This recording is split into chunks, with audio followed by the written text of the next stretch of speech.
To our amazing viewers at Midnight Affairs Tales, welcome and thank you. Your presence makes these stories worth sharing. We'd love to hear which part of the world are you joining us from. Let us know now. Let's dive into today's story, Chapter 1. She coached him, word for word. "Tell them your daddy locked you down there," she whispered. So he did, and I let her boyfriend run, because I needed him alive. Long enough to ruin them both. The courtroom buzzed with fluorescent light and whispers. Caleb stood beside his mother, clutching a worn Spider-Man backpack, eyes wide and blank. Logan Price watched from across the aisle, jaw tight, hands clenched in his lap. His uniform sat in his closet at home, pressed, honored, forgotten. The suit he wore now didn't fit like it used to. Judge Renner barely looked up. "We have a serious allegation here, Mr. Price." Logan didn't flinch. "It's a lie." Marissa's attorney, all silk and sneers, slid the child testimony sheet forward. "Caleb says he was locked in your basement for hours. No food, no light. Screaming for help." Gasps fluttered through the small audience. Caleb nodded, "Just once." "I don't even have a basement," Logan said flatly. But no one looked at him. All eyes were on Caleb. On Marissa's hand stroking his back, her face twisted in grief. Her new boyfriend standing behind her with his jaw twitching like a cheap actor trying too hard. Then it happened. Caleb broke. He screamed it loud, pointing right at Logan. "He locked me in the basement." The courtroom erupted. Someone yelled to call CPS. Cameras flashed from the hallway. Marissa gasped and clutched Caleb, her face a perfect mix of horror and motherly rage. And her boyfriend?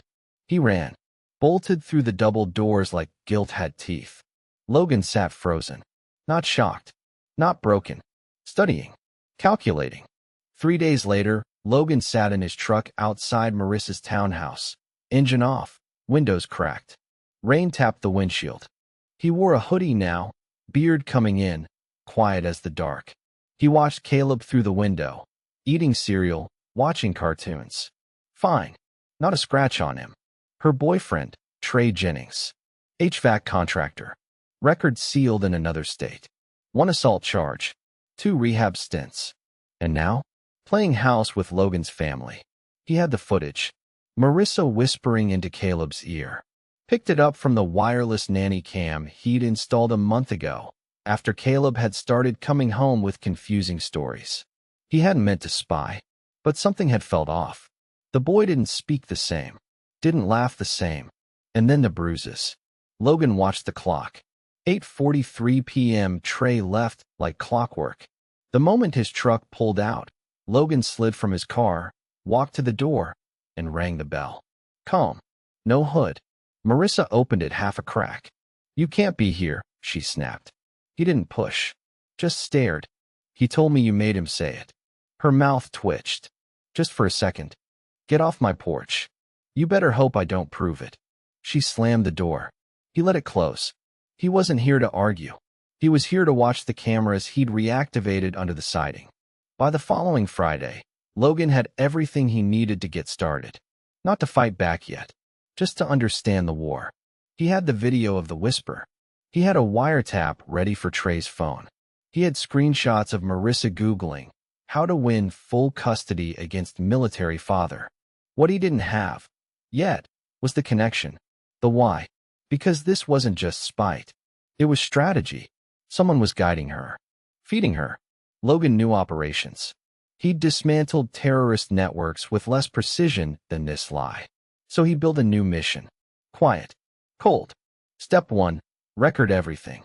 Step 2, follow the money. Step 3, make them confess, on their own. Not for revenge. For Caleb. Because if she could make him lie once, she could break him forever. Saturday morning, Logan sat in a diner booth with his old Army contact, Jamie Trask. She'd left Intel a year before to do freelance digital forensics. "This is personal," she said, sifting through the files. "It's surgical," he replied. "They're playing chess with my kid." She slid the laptop closer. "Okay, let's see who wrote the rules." On the screen, phone logs, GPS pings, banking habits. Trey had money coming in from an unlisted LLC. And Marissa? A sudden bump in spending. Designer bags. Spa appointments. A retainer to the exact custody lawyer she once called a snake. The pieces moved. Logan watched. Quiet. Focused. Because real damage doesn't come from shouting. It comes from proof. And he was almost ready to start laying it out. But first, he needed Caleb's safe. That night, Logan drove to his sister's house 2 towns over. She was one of the few who still believed him. She opened the door before he knocked. "You look like hell," she said, pulling him in. "I need to protect him, Casey. I need to get him out." She nodded. "Then let's burn the whole thing down." And that's when Logan smiled. The first smile in weeks. Casey poured 2 fingers of whiskey into a chipped glass and set it in front of Logan. Her kitchen was dim, cluttered, safe. Family photos on the fridge. Crayons on the floor. Her husband was asleep upstairs. The twins had a sleepover. It was just them now, the last 2 Prices who still trusted each other. Logan didn't touch the drink. "I need Caleb out of that house," he said. Casey leaned against the counter. "And the courts won't listen because they think you're a violent vet with a basement full of ghosts." He gave a dry smile. "More or less. You still have the nanny cam footage?" Logan nodded. "Time-stamped. Clear audio. Marissa tells him exactly what to say." Casey frowned. "Why isn't that enough?" "Because the judge is already poisoned. Because Marissa cried on the local news. Because Trey's making anonymous calls to my old unit, trying to get them to say I've got PTSD." She looked up sharply. "Are you kidding me?" "Nope. And that's the smart part. If I lash out, even once, I lose. Forever." He finally took the glass and knocked it back. Fire down his throat. Cold in his chest. "I'm not going to fight their lie with anger," he said. "I'm going to make them prove it was a lie. With their own mouths." The next day, Logan parked 3 blocks from Trey's apartment on a dead-end road lined with retired cars and thick hedges. From the glove box, he pulled out a handheld parabolic mic, directional, military-grade. He hadn't stolen it. Just never gave it back. From this spot, he could hear every word coming from Trey's second-floor window. The first 3 nights were useless. Just muffled TV, sex noises, dumb arguments. But on night 4, things changed. Trey's voice, sharp, defensive. "He's gonna dig. I told you." Marissa's voice, strained. "He doesn't have a leg to stand on." The judge believed Caleb. "He's a spook, Marissa. You don't think he's building something." A pause. Then her again, quieter. "The money's already moved. Once the new agreement's signed, we're clean." "New agreement?" Logan leaned in. "Why don't we just take the kid and move?" Trey said. "No, not yet. He has to keep playing the game. If he vanishes, we're exposed." Trey muttered something about lawyers and assets. Marissa snapped back, something about timing. Logan pressed record. Every word mattered. Later that night, back at his apartment, Jamie Trask sat cross-legged on the floor with her laptop open and 2 phones on speaker. "Okay," she said. "I followed the LLC where Trey gets paid. Guess what? It's a shell." Logan nodded. "Who's behind it?" "A woman named Diane Keller. Real estate investor. Marissa's godmother." Logan's face didn't move. Didn't even know she had a godmother. Well, apparently she does. And Keller's connected to 3 lawyers on the bar's misconduct watch list. One of them? Marissa's new attorney. Jamie looked up. This wasn't just a custody grab, Logan. This was built. He stood still, then turned to the wall behind him, covered in pinned photos, receipts, legal documents, digital maps. Like a war room. Caleb's photo sat dead center. "Then I'll tear it down the same way." That weekend, Logan went to his old base. Not for help, for favors. He met an old buddy in the motor pool, Lewis Harper. Now retired. Working private security. Owed Logan his life from Kandahar, 2014. "You need gear?" Lewis asked. Eyes and ears. Logan handed him a list. "I'm not doing anything illegal, but I'm going to walk the edge." Lewis didn't flinch. "You're going after your kid?" "I'm going after the people who were using him." The plan was simple. Let Trey feel untouchable. Let Marissa feel smart. Let them escalate, while Logan collected. He watched the wire transfers move. He recorded 3 more whispered conversations between Trey and Marissa, including one where they discussed forging Caleb's school report to make Logan look like an absentee dad. He gathered texts, scraped deleted emails, traced bank flows. Jamie filtered it all. And then, jackpot. An email chain from Diane Keller to Marissa. Once the custody switch is approved, Trey's debt disappears. That's the deal. Logan froze when he read it. Not rage. Just confirmation. They'd sold Caleb for money and leverage. Like a pawn. He sat in Casey's backyard that night, watching her kids play tag under the string lights. She came out with a beer. You look calm. That makes me nervous. Logan didn't smile. I'm close, but I need one more thing. What? A voice. Someone inside their circle. Someone they trust. She thought. What about Dana? Marissa's old friend. The one who stopped talking to her after Trey moved in. Logan sat forward. Casey grinned. She always hated that guy. By Sunday night, Logan had a burner phone. He texted Dana from a fake number using a direct but careful message. You know what they're doing to Caleb. I can prove it. Meet me. One time. Then you can decide. She didn't reply for hours. Then she sent one word. Tomorrow. The diner Dana picked was barely lit, tucked behind a gas station off Route 19. A place for truckers and people trying not to be found. Perfect. Logan arrived 10 minutes early and chose the booth in the far corner. No cameras. No windows behind. Standard protocol. Dana slid in across from him at 9:02 p.m. exactly. Hair tied back. Hoodie. No makeup. No smile. You've got 5 minutes, she said. Logan nodded. He slid a flash drive across the table. This has recordings. Wire transfers. GPS logs. Voice clips. And a nanny cam video that shows Marissa telling Caleb what to say. Dana stared at it like it was a snake. You brought me here to show me evidence? I brought you here to ask if you'll help me stop them before my son gets permanently damaged. She looked up sharply.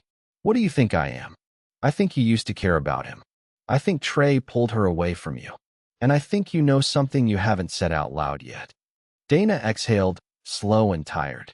She picked up the flash drive and pocketed it. Last year, she told me she was in trouble. Owed someone money. Said she had a way out, but she'd need to cut you out completely. I thought she meant divorce. Logan leaned in.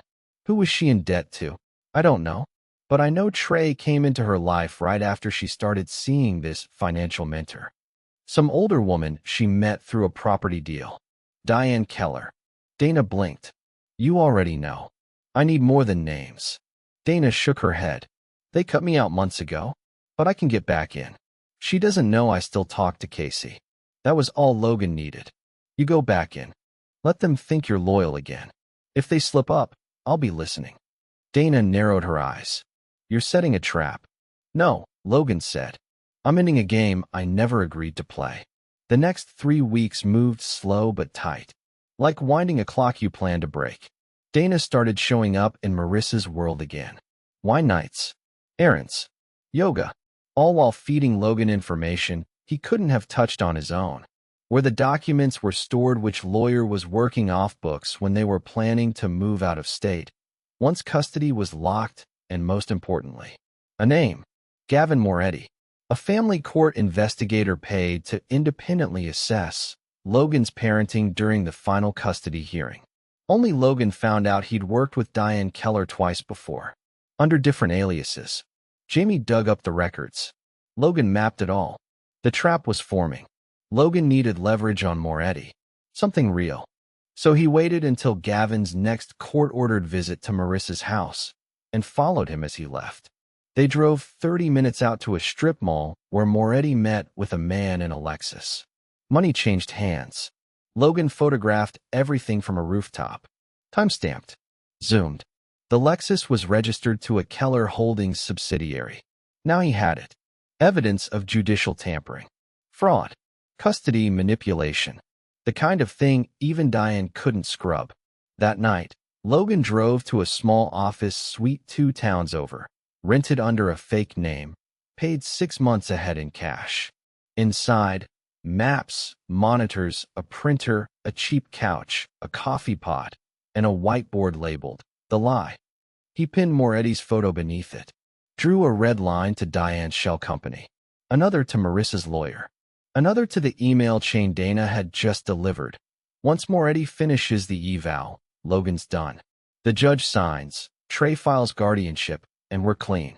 It was laid out like a military op now. Target. Motivation. Money trail. Leverage point.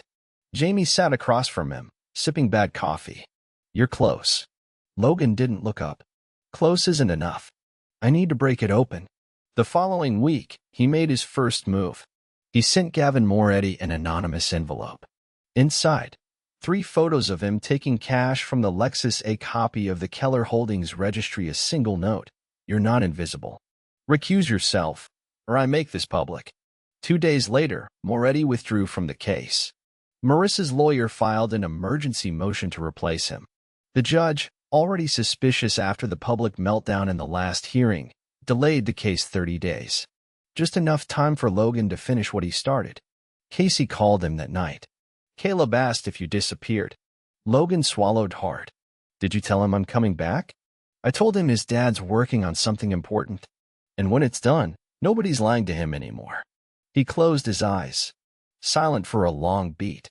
Then he said, thank you. Meanwhile, Dana came through with one last piece. A voicemail Marissa left on her phone after one too many drinks. I don't care if Logan crashes and burns. The guy doesn't even know the house was in my name. He can't prove shit. He's just clinging to some hero story. But the moment I have full custody, we're gone. Trey's name goes on the new documents, and Caleb never has to see that psycho again. Logan saved it to 3 drives. Labeled it Confession_01. The podcast episode dropped on a Monday morning. No names, no locations, just a true custody story, read by an anonymous voice actor, edited with eerie piano music and courtroom ambience. 23 minutes of clean narration. But it was real. Every word was lifted from Logan's collected evidence. The whisper in Caleb's ear. The financial deal to erase Trey's debt. The tampered child report. The forged email to Gavin Moretti. Jamie had packaged it like a journalist's exclusive. And within 48 hours, it had over 70,000 plays. By Thursday, it hit a local parenting forum. By Friday, someone posted a clip on TikTok with the caption, "This is why some dads disappear. Because they get erased on purpose." It went viral. And Marissa knew. Because she called Logan at 11:04 p.m. for the first time in 4 months. "You bastard," she hissed. "You're behind that story, aren't you?" He didn't yell. Didn't raise his voice. Just said, "I told you. I'd prove the truth." She hung up before he could say anything else. He smiled. But that wasn't the real strike. That was just pressure. The real move came 2 days later, when Dana, now fully back inside Marissa's trust circle, called Logan from the bathroom during a wine night. "She's freaking out," Dana whispered. "She thinks someone's leaking from her side. She even asked if I still talked to Casey." "What did you say?" "I said Casey blocked me." "She bought it." "Good. What's Trey saying?" "He wants to leave. Tomorrow." "Said they should pack up and get out before it gets worse." Logan leaned against his wall, staring at the whiteboard. "Let them run. The more paranoid they get, the sloppier they move." Dana paused. "There's something else. Caleb's different." "How?" "He's scared of Trey. I saw it. Flinched when Trey raised his voice. And when Marissa told him to say hi to me, he just looked at her like she was a stranger." Logan's jaw clenched. "How long do they leave him alone?" "Sometimes an hour. Sometimes 3. Tomorrow. Afternoon. She's got a hair appointment. Trey's got a side job. Caleb will be home with the neighbor's kid for 2 hours." Logan didn't hesitate. "I'll be there." The next day, Logan waited 2 blocks away in a black sedan with the engine off, eyes on the house. At exactly 1:17 p.m., Marissa pulled out of the driveway. 5 minutes later, Trey's dusty Ford took the opposite turn. At 1:34 p.m., Logan knocked on the neighbor's door. It opened an inch. A woman peeked through. "Can I help you?" Logan flashed a fake CPS badge. We received an anonymous tip about emotional distress involving Caleb Jennings. I need 5 minutes with the boy. The woman didn't question it. Just called over her shoulder. Caleb, someone's here to talk to you. And then, there he was. Smaller than Logan remembered. Quieter. Hair longer. Shoulders tucked in. Logan stepped forward slowly. Soft. Careful. Like approaching a wounded animal. Hey, kiddo. Caleb froze. Then blinked. Recognition came like a flood. Dad? Logan crouched. Just wanted to see you. Make sure you're okay. Caleb looked down. Fidgeted. They said you were bad, he whispered. They said you locked me away. Logan nodded slowly. Did I ever hurt you? No. Did I ever scare you? No. Do you remember that day in court? Caleb nodded. Did Mommy tell you to say that stuff? A pause. Then, barely a whisper. She said if I didn't, she'd make Trey take me away forever. Logan closed his eyes. Listen, buddy, he said, opening his phone. I want you to listen to something. Just you. He played the clip, Marissa's whisper. Word for word. The audio from the nanny cam. Caleb's eyes widened. His lips parted. That's her, he said. That's when she told me. I remember that. Logan nodded. That's all I needed to hear. He hugged his son fast and hard. I'll be back soon. For good. I promise. That night, Logan sat with Jamie and Casey in the office. Dana joined by Zoom, hoodie pulled tight, wine in hand. I can't believe he remembered, Casey said. Jamie nodded. That voice clip plus Caleb's statement? That's power. You take this public, it'll break them in hours. Logan leaned over the table. Calm. Focused. No. Not yet. Jamie raised an eyebrow. Then what? We let them try to run. Casey frowned. You want them to leave town? I want them to attempt it. With Caleb. Without legal custody. Dana blinked. That's parental abduction. Exactly. 2 nights later, Trey booked 2 one-way tickets out of state. Logan tracked the IP from Dana's phone. He booked a hotel in Atlanta under a fake name. Rented a car. At 3:08 a.m., Jamie got a hit on the burner credit card Marissa had secretly opened last month. She was buying suitcases. It was happening. Logan called CPS at 3:12 a.m. He submitted all the recordings. The voice clip. The video of Caleb admitting the lie. The financials. The flight info. The plan to move. And for good measure, he submitted an anonymous tip to 2 local newsrooms. The next morning, CPS arrived at Marissa's house at 6:47 a.m. By 7:15, police were on the scene. By 8 o'clock, Marissa was in handcuffs for obstruction and custodial interference. Trey tried to run again. Didn't make it past the stop sign.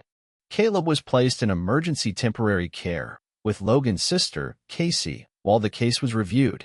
Logan stood outside the courthouse that evening, hoodie up, watching from across the street as Marissa sat in the back of the cruiser. For the first time in months, her face wasn't smug. It was stunned. He didn't smile, didn't gloat. He just turned and walked away. The press didn't say her name. They never do. The headlines were all about Marissa. Local mother arrested after illegal custody attempt. Child safe following disturbing allegations. Whistleblower evidence sparks county investigation. No mention of Diane Keller. No mention of the money. No mention of the machine behind the curtain. But Logan knew better. The moment the news broke, Diane vanished. No media quotes. No public denial. No posts. No visits to Marissa in lockup. She ghosted, which meant one thing. She was preparing for something worse. Jamie sat across from Logan that night in the war room office, her fingers flying across the keyboard. I just checked Keller's LLC. Assets moved again. Logan leaned in. Where? Transferred offshore. Cayman entity. Same trick she used in '08 during the bank fraud case. Logan blinked. What bank fraud case? Jamie turned the laptop toward him. A PDF popped open. Commonwealth versus Diane Keller. Financial misconduct and custody fraud. Sealed 2010. Case dismissed. Evidence suppressed. Records sealed.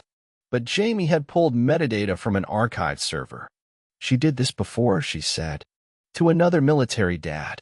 Staged abuse, weaponized the kid, had the judge replaced halfway through the trial. Logan's blood ran cold. What happened to him? Jamie didn't answer. She just turned the screen again. The man's name, Aaron Whitlock. Status, deceased. 2013, ruled suicide. Logan stared. Find his family, he said. Now. 2 days later, Casey tracked down Whitlock's sister. Name, Erica Whitlock. Works at a small veterans charity 2 counties away. She agreed to meet. Logan found her in a church basement where she was folding donated clothes for displaced vets. She had short gray hair, calloused hands, and eyes that had seen too much. I knew someone would come eventually, she said before he could introduce himself. You knew about Keller? Erica nodded. She made her money cleaning up messes. That's how she pitched it. Help your daughter forget him. What she meant was, erase the father. Replace him with whoever paid better. She'd do it often? Often enough to buy a house in Aruba. Logan exhaled. What happened to Aaron? He lost everything. Job, benefits, friends. He drank himself stupid one night and wrapped his car around a tree. Logan sat quiet. Did he fight back? Oh, yeah. Build a file, just like you. But it was never enough. Because the judge was Keller's friend. The custody evaluator was on her payroll. And when he tried to go public, she threatened to expose sealed mental health records from his deployment. She looked up. She always finds the weakness. Logan left with a numb chest and a folder full of photos. Aaron in uniform. Aaron in court. Aaron's little girl holding a toy bear. He pinned one photo to his whiteboard beside his own son's. No caption, just a reminder. That night, a certified letter arrived at Logan's apartment. No return address. No note. Inside, a printed photo of Caleb at school, taken from a distance. And a single sheet of paper. Dig deeper and you lose him anyway. No signature. But Logan knew exactly where it came from. He didn't go to the police. He'd played this game before, in Kandahar, in Ramadi, in back-channel black sites the public would never know existed. This wasn't just about revenge anymore. This was survival. The next morning, Logan sat with Jamie and Casey and read them the threat. Jamie flipped into full offensive mode. We go public. Hard. Leak the bank fraud case. Post the connection to Aaron. Name Diane Keller. Casey shook her head. If she's threatening Caleb, we need law enforcement involved. Logan didn't speak for a full minute. Then, she wins when I move fast. She wins when I go loud before I'm bulletproof. He looked at Jamie. You said the court sealed the 2010 case? Yeah. Unseal it. Jamie raised an eyebrow. You want to go federal? I want the truth on record before someone else dies. For the next 7 days, Logan didn't sleep more than 4 hours a night. He built a mirrored archive. He uploaded every document to encrypted drives stored in 3 separate cloud vaults. He used burner IPs, scrubbed metadata, installed deadman triggers on every piece of evidence. If he vanished, his full case would go to 4 newsrooms, 1 congressman, and 2 military advocacy groups within 24 hours. And then he waited. On Friday afternoon, Jamie walked in holding her phone like it was radioactive. You're going to want to see this. She turned the screen. Diane Keller was filing for emergency guardianship of Caleb, claiming Logan was unstable, emotionally coercive, and presenting a threat to his child's future well-being. Casey blinked. She's trying to take custody herself? Jamie nodded, claiming to be a close family guardian due to maternal incapacitation and paternal unfitness. Logan stood slowly. No emotion, just fire in his eyes. She just made herself the villain, he said. Publicly. Courtroom 3B wasn't built for chaos, but that's what it got. It was supposed to be a quiet emergency guardianship hearing. 1 hour. Maybe 2. Standard forms. Routine witness affidavits. Instead, it turned into the opening act of Diane Keller's public collapse. Logan stood at the defendant's table. Black suit. Clean shave. No tie. He didn't speak when the judge entered. Didn't even blink. Across the aisle, Diane sat with perfect posture in a cream blazer and pearls. Her lawyer was the same man who helped suppress the Whitlock case in 2010. Logan knew every page of his file. The judge looked tired already. "Miss Keller, you're petitioning for emergency guardianship of Caleb Jennings?" Diane nodded smoothly. "As a longtime family confidant and business advisor to Marissa Jennings, I have deep concern for Caleb's well-being." "And the father?" "Emotionally unstable, previously accused of abuse, rejected by the child in open court." Logan didn't react. The judge turned to him. "Mr. Price, do you have counsel?" "No," Logan said calmly. "But I do have evidence." He handed over a binder. Thick, tapped, numbered, certified by a digital notary. Inside, the forged custody filings, the emails linking Diane to Trey's debt payoff, the concealed conflict of interest between Diane and the original custody evaluator, and the audio of Marissa coaching Caleb. The judge's expression changed by page 3. By page 7, he interrupted. "This is highly irregular." By page 10, "Miss Keller, did you knowingly conceal financial ties to Mr. Jennings and Marissa Jennings while petitioning for guardianship?" Diane didn't answer. Her lawyer whispered furiously. Logan didn't blink. The judge recessed the hearing before noon. No decision. Ongoing review required. Outside, Logan walked past the swarm of reporters without saying a word. But Jamie did. Standing at the edge of the courthouse steps, holding her phone like a weapon, she looked straight into the nearest camera. "You're going to hear a lot about custody fraud this week. Ask your court system why the same woman keeps showing up with sealed cases and destroyed families. The data's public now." By the time the sun set, a full case file was trending on X, formerly Twitter, under the hashtag the Keller Files. That night, Diane Keller went dark again. Phones off. Office locked. Her estate car gone. But the damage was bleeding fast. A family law subreddit picked up the story. So did a local YouTuber with 500K followers who uploaded a full video titled, "How a Billionaire Grandma Tried to Buy a Child and Got Burned." By midnight, the video had 1.2 million views. And Diane's lawyer? He withdrew from the case the next morning. Meanwhile, Logan wasn't celebrating. He was working, because exposing her publicly wasn't enough. He needed her network to fall apart. He met with Jamie in the war room office. The whiteboard now had Keller's network spidered across it.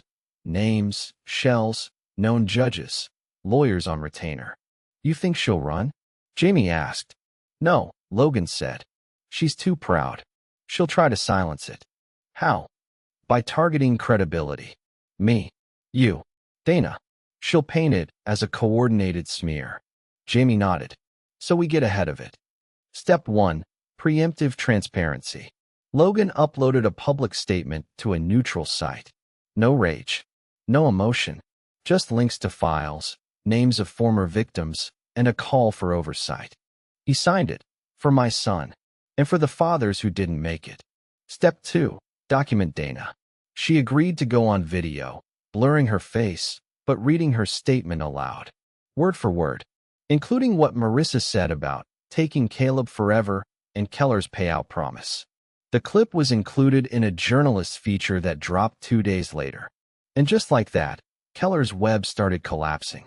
Her shell company's bank account was frozen by a court motion. 2 of her associated judges were placed on administrative leave.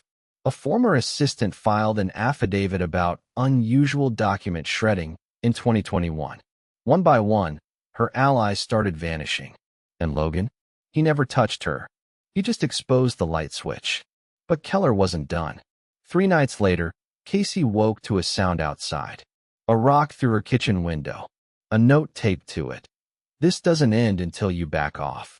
He'll never see that kid again." Casey called Logan.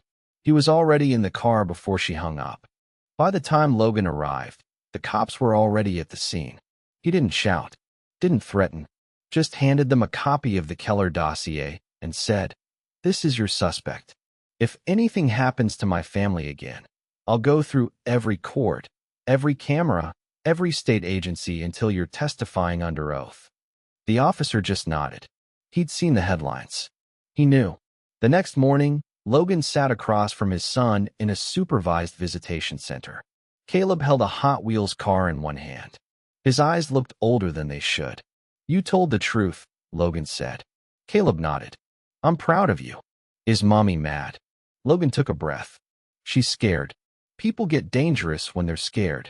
"Are you scared?" "No," Logan said. "Because I know the truth wins. It always does." Caleb smiled. And for the first time, Logan saw his son smile for real. For days after the public collapse began, Diane Keller filed an emergency federal injunction against Logan Price. She claimed defamation, cyberstalking, and digital harassment, citing his released files and podcast exposure. The motion included a demand to remove all online materials, prevent Logan from contacting any affiliated parties, suspend all visitations with Caleb until the harassment campaign was resolved in court. She filed it in federal court, across state lines, hoping Logan wouldn't be prepared. But she forgot who she was dealing with. Jamie dropped the packet on Logan's table like it was toxic. "She's trying to bury you in lawsuits," she said. Logan didn't blink. "How fast can you file a preemptive counterclaim?" "I already did. I knew this was coming." He nodded. "Time to call Dana." Dana met Logan in a back room of the old rec center Jamie used as her off-grid office. She wore sunglasses and a ball cap. Nervous, but steady. "She's pushing every panic button she has," Logan told her. "But the problem is, her panic is on record now." Dana pulled out a small envelope. "She left this in a folder at her lake house. I was getting rid of paperwork for her like always. Thought you'd want to see it." Inside, a set of emails between Diane Keller and a retired judge from 2019. Not just legal strategy, payments. Another $10,000 transfer scheduled this Friday. Same structure. Keller Holdings to Red River Corporation. "You'll have your bench recommendation by the end of the month. The father will never see that kid again." The judge's name was already on Logan's whiteboard. Now they had financial proof. He looked at Dana. "You just killed the last person protecting her." The next 48 hours moved like a war op. Jamie packaged the new evidence into a digital brief and sent it to a national journalist already tracking the Keller case, the federal judge overseeing the injunction, and the Inspector General's Office for Judicial Conduct. Then she filed Logan's official counterclaim. Systemic legal misconduct, civil conspiracy, custodial manipulation, and witness intimidation. It included the emails, the money trail, the threat against Casey Caleb's own statement, and the entire sealed Aaron Whitlock case. Now forcibly reopened by an independent review board by Thursday morning, Diane Keller's federal injunction request was denied. The judge wrote, "The petitioner's history with prior custody manipulation cases, combined with the documented financial trail, raises serious doubt about the legitimacy of her current claims. Visitation to remain as ordered. Public evidence may stand. No gavel slam. No courtroom drama. Just one digital ruling that cracked her empire in half." But Logan didn't stop there. That afternoon, he walked into the same courthouse Diane once ran like a private kingdom, wearing the same black suit, clean shave, no tie. He wasn't scheduled to appear, but he knew she would be there, trying to renegotiate her guardianship motion with a newly appointed judge. He waited outside the hallway like a ghost. Calm. Still. She saw him from 20 feet away. Her lawyer behind her. New suit. New bag. Same pearls. She tried to hold eye contact. She couldn't. Logan didn't speak. Didn't raise his hands. He just reached into his coat pocket, pulled out a sealed manila envelope, and handed it to the bailiff. Inside, a printed transcript of every relevant piece of evidence now in the hands of state investigators, federal agencies, and national reporters. He looked her in the eyes. "I'm not coming for you," he said quietly. "You already did this to yourself." Then he turned and walked away. That night, Logan met with Casey and Caleb at her house. No cameras. No legal monitors. Just supervised time in the eyes of the system. Caleb brought a half-finished Lego set to the table.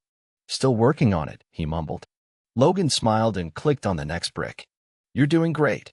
They didn't talk about court, or Diane, or the cops still circling her house. They just built, piece by piece. But Diane still had one final move. Logan got the call from Jamie 2 nights later. She's planning to leave the country. Where? Spain.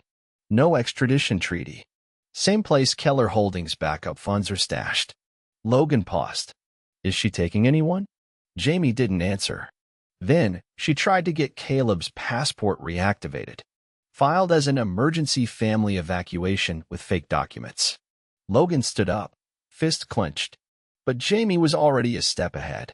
Don't worry. I already intercepted it. Border protection has her flagged. She tries to fly, she's done. He exhaled. Then it's time. For what? The tape.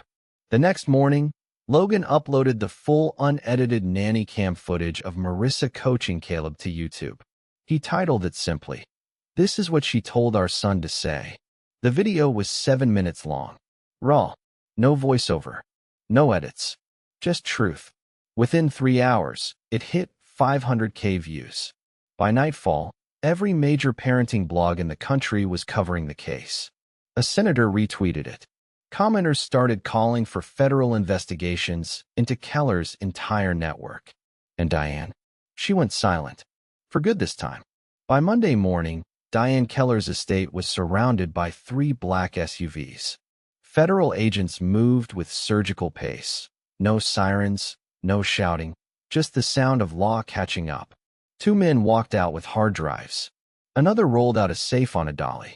A fourth handed Diane Keller a federal subpoena with a calm, "You'll need to appear." She didn't speak, didn't argue. But behind the windows of her million-dollar home, her staff was already packing boxes. She knew. It was over. Logan sat at Casey's kitchen table with a cup of coffee and the morning paper, something symbolic about holding it in print. Across the front page, "Custody Empire Collapses. Keller under federal investigation. Alleged manipulation of court officials. Victims speak out. The fathers who fought back." He folded the paper and set it aside. Across the table, Caleb was drawing. Pencil to paper, tongue sticking out the side of his mouth. He was making a picture of them both. Logan didn't say anything, just watched. He didn't need words today. He'd earned silence. But peace doesn't come without one final storm. The call came in just before noon. Jamie's voice tight. "You need to sit down." Logan stayed standing. Marissa flipped. He blinked. "What?" She cut a deal. Turned on Diane. Handed over emails, call logs, even bank data. Everything Keller paid her to orchestrate the plan against you. Logan's voice didn't change. In exchange for a reduced sentence. Maybe house arrest. Maybe partial visitation. He stared into the floor for a long beat. She lied. Manipulated a child. Helped set me up. And now she wants a clean slate. Jamie nodded slowly. She's giving them blood. Enough to charge Keller with conspiracy, tax fraud, and witness coercion. Then let her speak. 3 hours later, news broke that Diane Keller had been arrested at her secondary office near the marina. Indictments pending. Federal trial incoming. No bail. The woman who once dictated courtroom outcomes now sat in a holding cell. Her pearls replaced with plastic zip cuffs. Her name trending for all the wrong reasons. Marissa's plea deal leaked the next day. 3 years probation. No custodial rights for a minimum of 5 years. Psychological monitoring. Public apology. And mandatory on-camera deposition about everything she did. Logan watched the clip on his laptop. Marissa sat in front of a blank backdrop, eyes hollow, hair pinned up like she was still pretending to be polished. She looked into the lens. "I lied about the abuse. I coached my son. I let my boyfriend scare him. I accepted money from Diane Keller to keep Logan Price out of our lives. I regret it all." She blinked hard. No tears. Just shame. "I don't expect forgiveness. But I needed to say the truth out loud." Logan closed the laptop. Not angry. Just done. The next morning, a letter arrived at Casey's. It was addressed to Caleb, but written in Diane's signature script. Casey passed it to Logan, wordless. He opened it alone, in the backyard. "Dear Caleb, I'm sorry you were caught in something meant for the adults. I still believe I was doing what was best, but sometimes even the best intentions become too sharp. You are not responsible for any of this. And I hope you grow up loved, free, and clear. I won't see you again. I know that now. Tell your father he played a long game. And he won. That night, Logan took Caleb to the park. No cameras. No lawyers. Just a father and son on a swing set at sunset. Can we go fishing again? Caleb asked, feet kicking gently. Logan smiled. We can do anything now. Caleb looked at him carefully. Are the bad people gone? Logan nodded. They are. Will they come back? No, he said softly. They don't get to. The federal courthouse was a block of cold marble that tried to feel timeless. Inside, though, it buzzed with something ancient: fear, judgment, and spectacle. Cameras weren't allowed inside, but reporters waited on the steps like vultures. The public didn't need video. They already knew the names. Diane Keller, Marissa Jennings, Logan Price. It wasn't just a custody case anymore. It was a systemic exposure, a collapse of a legacy, and Logan was at the center of it all. The first day of trial, Diane entered flanked by 2 federal attorneys and a public relations handler wearing too much makeup. Gone were the pearls. Gone was the posture. She looked like what she was, a crumbling structure propped up by excuses. The charges read like a corporate crime thriller: wire fraud, custody, conspiracy, judicial bribery, witness intimidation, tampering with child welfare investigations, structuring financial transactions to evade federal detection if convicted. She faced up to 45 years. But it wasn't the sentence that mattered. It was the truth.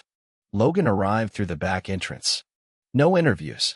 No grand entrances. Just a black suit, no tie, clean lines, and a folder under one arm.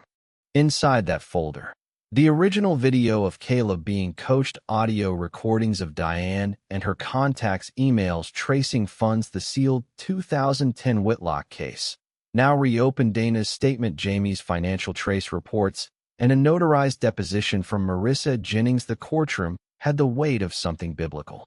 On the first day, prosecutors laid out their roadmap. Timeline. Victims. Tracing back nearly 15 years of family law manipulation under Diane's control. Marissa's voice played first. The jury watched, silent, as she admitted what she did. Flat, unflinching. When she described how Diane coached her on removing the father legally, gasps spread through the rows. Then Dana testified. Calm, precise. No dramatic tears, just facts. She told me to burn old records. To move Caleb out of state if things went south. She always had an exit plan. On day 3, Logan took the stand. He didn't want to, but he knew it mattered. Under oath, under the weight of memory, he told the story. Piece by piece. No drama. No theatrics. Just war. I came back from Afghanistan to rebuild my life. To be a father. I wasn't expecting a hero's welcome. But I wasn't expecting to be erased, either. The courtroom hung on every word. She didn't just try to take my son. She tried to rewrite reality. With money, with lawyers, with fear. And she's done it before. He paused. Measured. She thought being quiet would save her. I was quieter. The defense flailed. Keller's lawyers tried to spin the story. Misunderstandings. Overreactions. They even tried to suggest Logan had planted evidence, until Jamie produced server logs with timestamps from before Logan even knew what was coming. By the end of week 1, 5 more families had come forward. Dads. 1 mom. Even a former court clerk who said she was told not to ask questions about Keller's sealed filings. The courtroom wasn't just a trial anymore. It was a graveyard for everything Keller built. Outside, the media exploded. YouTubers posted hour-by-hour breakdowns. True crime podcasts devoured the depositions. TikTokers posted Father of the Year edits of Logan's calm takedown on the stand. A viral tweet read, "She built a legal empire off of lies. He broke it with truth." But even in victory, there was pain. One night, after court, Logan found Caleb in Casey's backyard, sitting on the swing set under the porch light. "Dad." "Yeah." Why did they lie about you? Logan sat beside him. The chain creaked under his weight. Some people are scared of losing power, scared of not being in control. So they lie, and when no one stops them, they get used to it. Caleb looked down. Are you still mad? No, Logan said quietly. I'm done being mad. Caleb reached over, grabbed his hand. I'm glad you're my dad. That was it. Logan didn't need court for that moment. He'd already won. On the final day of trial, Diane Keller's defense tried one last move. They called a character witness, an old colleague from a nonprofit Keller funded years ago. But halfway through his prepared remarks, the prosecutor interrupted. Mr. Wexler, are you currently under investigation for financial fraud? The courtroom exploded. The judge slammed her gavel.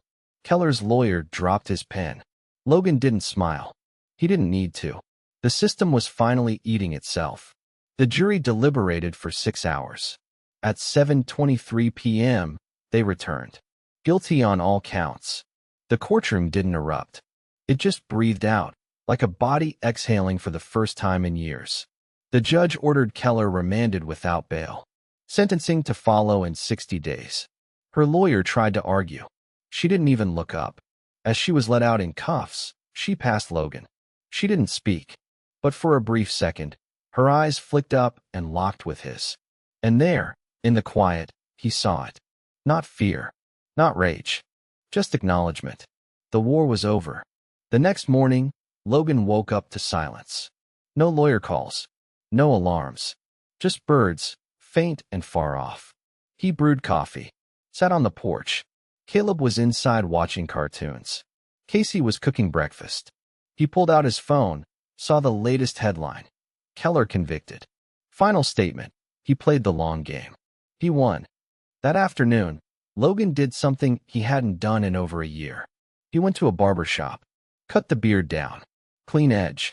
He walked out feeling like a different man. Not the soldier, not the accused, not the hunted. Just a father. Just himself. By that weekend, the story had faded from the top news cycle. A new scandal, a new crisis.